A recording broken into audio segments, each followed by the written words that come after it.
여러분 안녕하십니까? 뉴스 더 개벽입니다. 세계 곳곳에서 발생한 개벽 뉴스를 알려드립니다. 우리나라 국민들이 1년 중 보름가량은 미세먼지와 오존 등 호흡기 질환을 유발하는 주요 대기오염 물질 4가지에 동시에 노출된다는 충격적인 연구 결과가 나왔습니다. 여러 오염물질이 한꺼번에 기준치를 초과하는 이른바 복합 대기오염 공포가 우리 일상을 위협하고 있습니다. 유니스트 임정호 지구환경도시건설공학과 교수 연구팀은 주요 대기오염 물질 6종의 지표면 농도를 시간 단위로 추정해 정밀한 오염 지도를 그리는 인공지능 모델 딥맵을 개발했다고 밝혔습니다. 연구팀은 이 첨단 AI 모델을 활용해 지난 2021년부터 2023년까지 동아시아 전역의 대기질을 정밀 분석했습니다. 분석 결과는 가히 충격적입니다. 미세먼지와 초미세먼지, 이산화질소, 그리고 오존 등 4개의 주요 오염물질이 동시에 세계보건기구의 권고 기준치를 초과하는 날이 한국에서만 연간 15일에 달하는 것으로 나타났습니다. 1년 중 보름 동안은 우리 국민들이 최악의 공기질 속에서 복합적인 건강 위협에 노출되어 있다는 의미입니다. 이러한 대기오염 사중고 현상은 비단 우리나라만의 문제가 아니었습니다. 중국 화북평원에서는 연간 24일, 동부 지역에서도 19일 동안 이 같은 복합오염이 관측되며 동아시아 전역의 심각성을 드러냈습니다. 시기별로는 겨울철 남방의 여파가 남아있고 봄철 황사가 기승을 부리는 3월과 4월, 그리고 고기압의 영향으로 오존 생성이 활발해지는 10월에 집중적으로 발생했습니다. 연구팀이 개발한 딥맵은 정지궤도 환경 위성 자료와 기상 자료, 지상 관측치 등을 결합해 10km 수준의 촘촘한 해상도로 오염 분포를 산출해냅니다. 특히 서로 영향을 주고받는 오염물질 간의 상관관계를 스스로 학습하는 멀티태스킹 구조를 적용해 기존의 단일물질 추정 모델보다 월등히 향상된 성능을 보여주고 있습니다. 전문가들은 이번 연구가 개별 오염물질 중심의 분석에서 벗어나 실제 환경에서 벌어지는 복합적인 오염 상황을 현실적으로 평가했다는 데 큰 의미를 두고 있습니다. 임정호 교수는 이번 모델을 통해 복합오염이 심각한 지역인 이른바 핫스폿을 정밀하게 식별할 수 있게 됐다고 설명했습니다. 아울러 지역별로 우선 관리해야 할 오염물질 조합을 도출함으로써 향후 대기질 관리 정책의 효율성을 획기적으로 높일 수 있을 것으로 기대됩니다. 환경부와 과학기술정보통신부의 지원으로 수행된 이번 연구 결과는 환경 분야의 권위 있는 국제학술지 환경과학과 기술에 게재되며 그 학술적 가치를 인정받았습니다. 갈수록 교묘하고 복합적으로 변하는 대기오염 문제 앞에 인공지능을 활용한 정밀 감시 체계가 국민 건강을 지키는 새로운 방어선이 될 수 있을지 주목됩니다. 러시아와 치열한 공방을 이어가고 있는 우크라이나군이 자국 병사들에게 첨단 외골격 기기를 보급하기 시작했다는 소식입니다. 외골격 기기란 옷 위에 덧방식으로 착용하는 단단한 막대기 형태의 전자장비로 인간의 근육과 뼈 움직임에 물리적인 힘을 보태 무거운 물체를 손쉽게 다룰 수 있도록 돕는 장치입니다. 외골격 장비가 실제 전장에 본격적으로 등장한 것은 이번이 처음입니다. 우크라이나군이 외골격 기기를 우선적으로 지급한 대상은 포병부대입니다. 수십 킬로그램에 달하는 포탄을 끊임없이 운반해야 하는 병사들의 신체적 부담을 줄여 전투 지속 능력을 극대화하겠다는 전략입니다.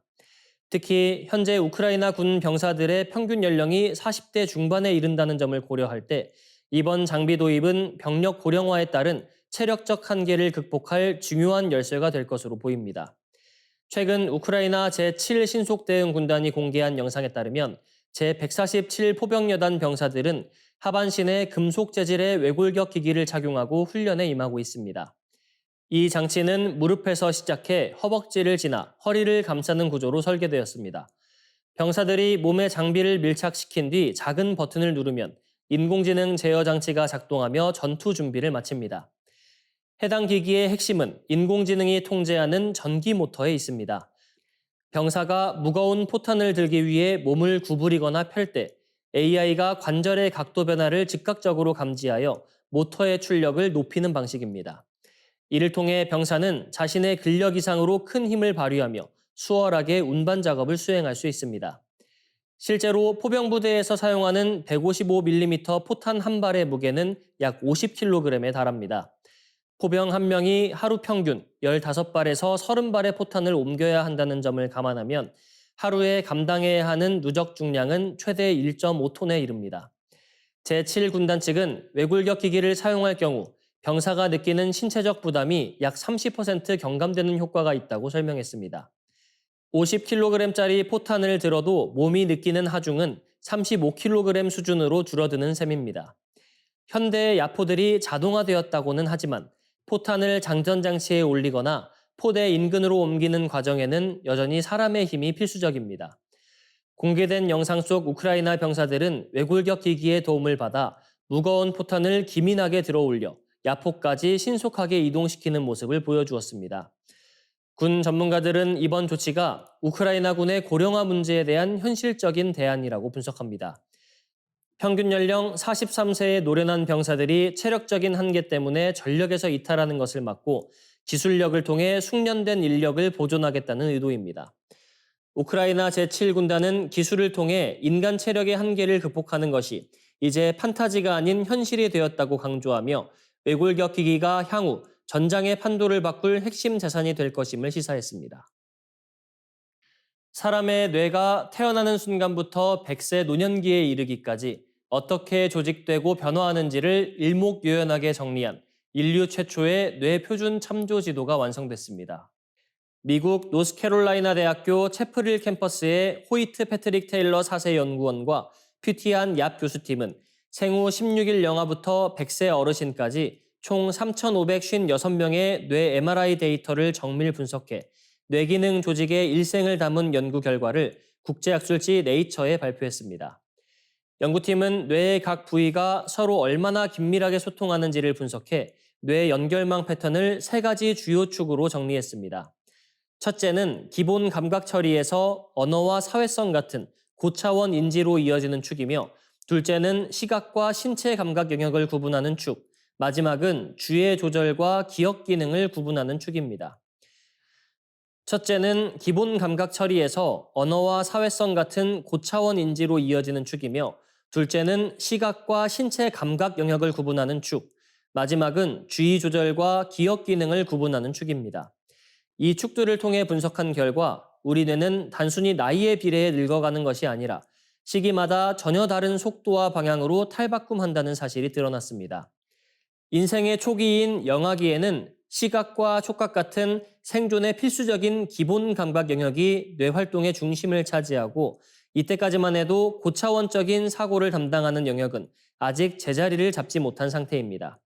이후 아동기와 청소년기를 거치면서 언어와 인지 기능을 담당하는 영역들이 각자의 역할을 명확히 확립하며 서로 뚜렷하게 구분되기 시작하고, 성인 초기인 약 19세에 이르러 이러한 구조적인 명확함이 정점에 달하는 것으로 나타났습니다.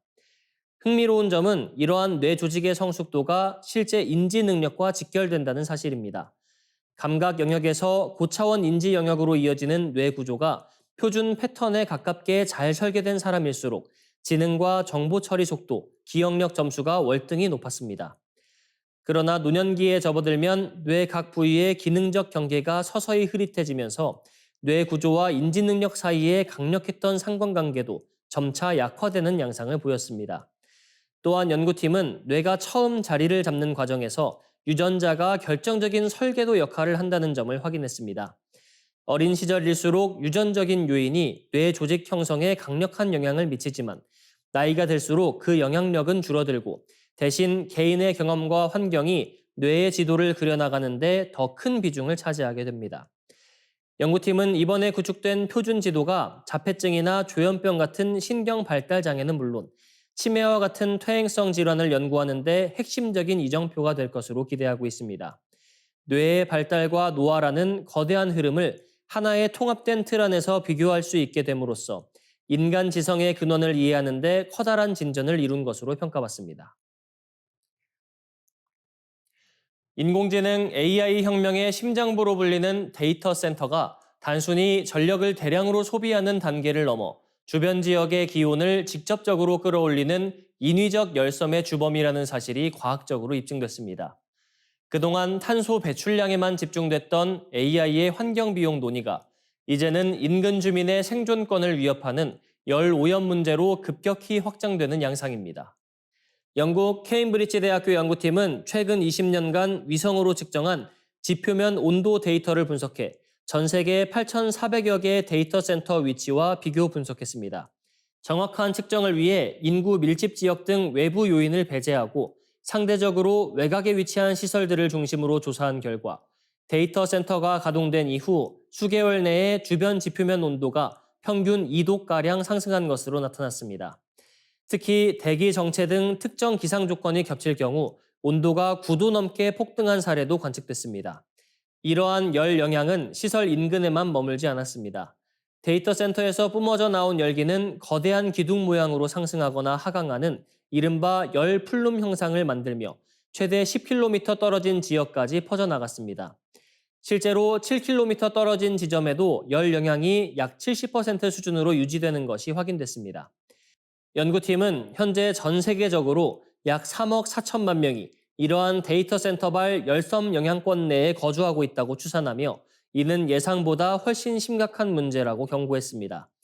데이터 센터가 이토록 뜨거운 이유는 서버가 연산을 수행하며 소비하는 전력의 거의 100%가 물리 법칙에 따라 열 에너지로 치환되기 때문입니다. 특히 현재 주류인 공랭식 냉각 시스템은 서버실 내부의 막대한 열을 거대한 팬을 통해 외부 공기로 직접 배출하며 주변 대기를 가열하고 있습니다. 문제는 AI 모델이 고도화될수록 연산량이 급증하고 전력 소비와 발열도 함께 증가한다는 점입니다. 국내에서도 현재 운영 중인 58개 데이터 센터 외에 2028년까지 76개가 더 늘어날 전망이며 전 세계적으로는 2030년까지 데이터 센터 규모가 현재의 2배 수준으로 팽창할 것으로 보입니다. 전문가들은 이제 단순히 전력을 확보하는 차원을 넘어 냉각과 열 관리가 국가적인 핵심 인프라 과제가 될 것이라고 지적합니다. 이에 따라 단순히 열을 밖으로 버리는 방식에서 벗어나 폐열을 지역 난방이나 농업에 재활용하는 에너지 순환 모델 구축이 시급하다는 목소리가 높습니다. 또한 대기 가열을 최소화하는 액침 냉각 기술 도입과 함께 데이터 센터 인허가 시 국지적 열 영향 평가를 의무화하는 등 제도적 정비도 뒤따라야 할 것으로 보입니다. AI 산업의 지속 가능성을 위해서는 주변 기온에 미치는 영향을 제어하는 능력이 기업의 핵심 경쟁력이 될 전망입니다. 이상으로 뉴스 더 개병 마치겠습니다. 시청해 주셔서 감사합니다.